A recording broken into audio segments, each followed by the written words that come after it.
கன்னியாகுமரி மாவட்டத்தில் 20க்கும் மேற்பட்ட தேவாலயங்கள் மற்றும் மசூதிகளுக்கு கடிதம் மூலம் வெடிகுண்டு மிரட்டல் விடுத்த பூசாரி கைது செய்யப்பட்டுள்ளார்.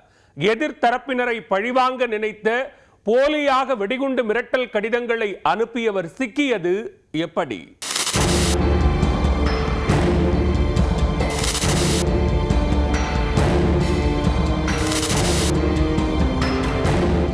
கன்னியாகுமரி மாவட்டத்தின் பல்வேறு பகுதிகளில் அமைந்துள்ள தேவாலயங்கள் மற்றும் மசூதிகளை வெடிகுண்டு வைத்து தகர்க்கப் போவதாக தொடர்ந்து கடிதங்கள் வந்த வண்ணம் இருந்தன.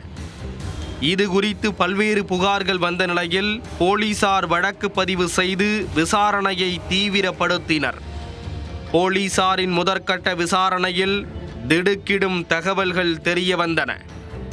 உள்ளூர் கோவில் ஒன்றில் சிலை வைப்பது தொடர்பாக இரு தரப்பினரிடையே பிரச்சனையில் எதிர்த்தரப்பினரை பழிவாங்குவதற்காக கோயில் பூசாரியே போலி வெடிகுண்டு மிரட்டல் விடுத்தது தெரிய வந்தது.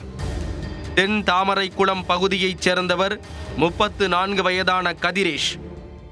இவருக்கு திருமணமாகி குழந்தைகள் இருக்கக்கூடிய நிலையில் தனியார் வங்கி ஒன்றில் பணியாற்றி வந்தார்.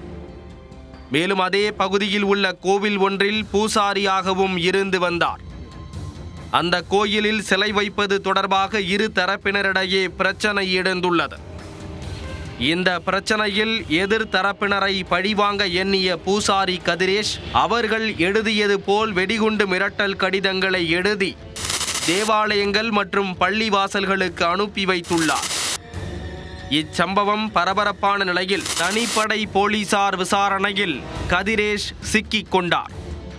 கன்னியாகுமரி தென் தாமரைக்குளம் காவல் நிலையத்தில் வைத்து அவரிடம் தொடர்ந்து விசாரணை நடைபெற்று வருகிறது.